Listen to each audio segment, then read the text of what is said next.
వారికి పాపం కేసీఆర్ ఫోబియా పట్టుకున్నది. ఇప్పుడు ముఖ్యమంత్రిగా రేవంత్ రెడ్డి గారు ఉన్న పరిపాలన చేయాల్సినటువంటి అనేకమైనటువంటి అంశాలు ఉన్నా, కాన్సన్ట్రేట్ చేయాల్సినటువంటి అనేకమైనటువంటి విషయాలు ఉన్నా కూడా వారిని కేవలం కేసీఆర్ గారిని విమర్శించేటటువంటి పని మాత్రమే పెట్టుకున్నారు. వారిని ఏమంటారంటే, ఇప్పటికీ కూడా కేసీఆర్ గారు చేసినటువంటి అప్పులకు మిత్తి మేము నెలకు 6,500 కోట్లు కడుతున్నామని చెప్పుకొచ్చారు.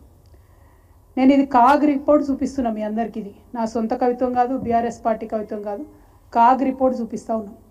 ఈ కాగ్ రిపోర్ట్లో మొత్తం 2024-25కి మన ప్రభుత్వం 10 నెలల యావరేజ్ ఇచ్చిరు. వీళ్ళు దీనికి కంప్లీట్గా కేవలం మిత్తి కోసం, అప్పుల మీద మిత్తి కోసం కట్టింది 22,000 కోట్లు.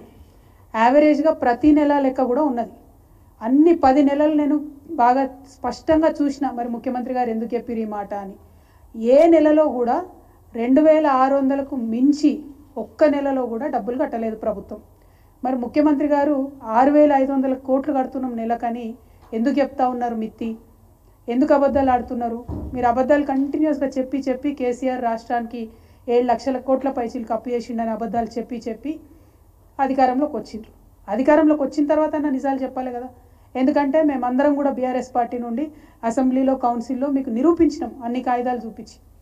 4.3 లక్షల కోట్ల అప్పు ఈ రాష్ట్రానికి తీసుకొచ్చిన మాట వాస్తవం. దాంట్లో ఖర్చు ఎట్లా పెట్టినాం, ఎన్ని ప్రాజెక్టులు కట్టినాం, అన్ని అంశాలు కూడా చెప్పడం జరిగింది.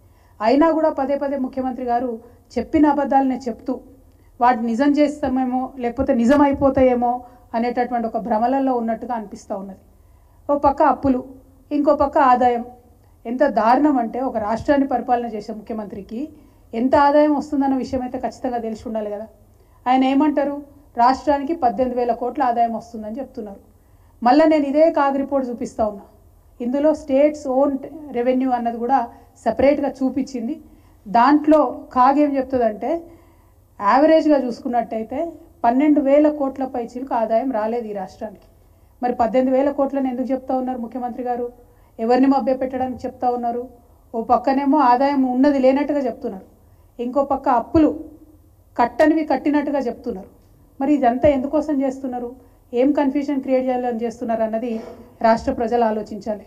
ఇంకొక దారుణమైన విషయం ఏంటంటే, ఆదాయం పడిపోవడంలో ప్రధానమైనటువంటి కారణం ఇవాళ హైడ్రా. ఎందుకు ఈ మాట చెప్తా ఉన్నా అంటే, నేను సాధికారికంగా చెప్పగలుగుతా ఉన్నా. స్టాంప్స్ అండ్ రిజిస్ట్రేషన్స్ యొక్క ఆదాయం ప్రభుత్వం ఏమనుకున్నదంటే 18,000 కోట్లు వస్తుందని ఒక అంచనా వేస్తాయి ఏ ప్రభుత్వాలైనా కూడా. ప్రభుత్వం అఫీషియల్గా వేసినటువంటి అంచనా 18,000 కోట్లు. కానీ వీళ్ళు హైడ్రా పేరుతోని సృష్టిస్తున్నటువంటి విధ్వంసంతో ఆ ఆదాయం పడిపోయింది. 5,800 కోట్లకు ఆదాయం పడిపోయింది. ఇది స్పష్టంగా సుస్పష్టంగా తెలుస్తుంది. అయినా కూడా అరాచకం ఆపకుండా నిన్న మొన్న కూడా మలక్పేటలో పోయి మళ్ళీ ఇల్లు ఊలగొట్టిండ్రు.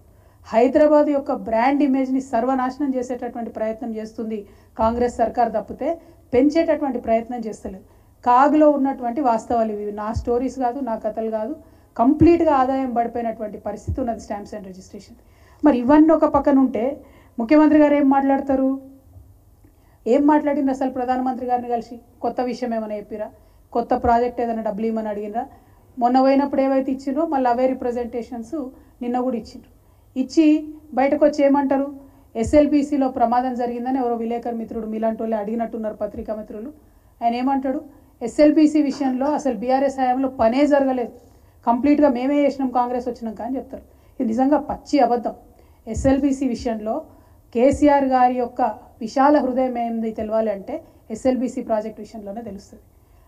మనం కేసీఆర్ గారు అధికారంలోకి వచ్చినాక, రాష్ట్రం కొత్తగా ఏర్పడ్డ తర్వాత అసెంబ్లీ సాక్షిగా అసెంబ్లీ కమిటీ హాల్లో అఖిల పక్షాన్ని పిలిచి ఏర్పాటు చేసి ఎస్ఎల్బీసీ పరిస్థితి ఇట్లా ఉన్నది, మరి అందులో ఒక మెషిన్ అక్కడ చిక్కుబడిపోయి ఉన్నది, అది బయటకు తీసే పరిస్థితి లేదు, కంప్లీట్గా అభయారణ్యం, ఎక్కడ కూడా ప్రాజెక్టుకి పర్మిషన్ వచ్చే పరిస్థితి లేదు, బయట ఇంకో మనిషి పోయి కాలువ తవ్వే పరిస్థితి లేదు, ఈ టనల్ ఫినిష్ చేయాల్సినటువంటి బాధ్యత మన మీద ఉన్నది, ఎస్ఎల్బీసీ నుండి శ్రీశైలం లెఫ్ట్ బ్యాంక్ కెనాల్ నుండి తెలంగాణకు నీళ్ళు రావాలంటే ఇక మీ ప్రాజెక్టులో ముందుకు పోవడం తప్ప వెనక్కి వచ్చే మార్గం లేదని చెప్పి అఖిల పక్షానికి ఎక్స్ప్లెయిన్ చేసి, పెద్దలు జానారెడ్డి గారు ఆనాడు ప్రతిపక్ష లీడర్గా ఉంటే వారిని ముందు పెట్టి ఆ ఒక్క కాంట్రాక్టర్కి 100 కోట్ల అడ్వాన్స్ ఓపెన్గా కుల్లాగా ఇచ్చినటువంటి వ్యక్తి కేసీఆర్ గారు. ఆ తర్వాత కరోనా వచ్చింది.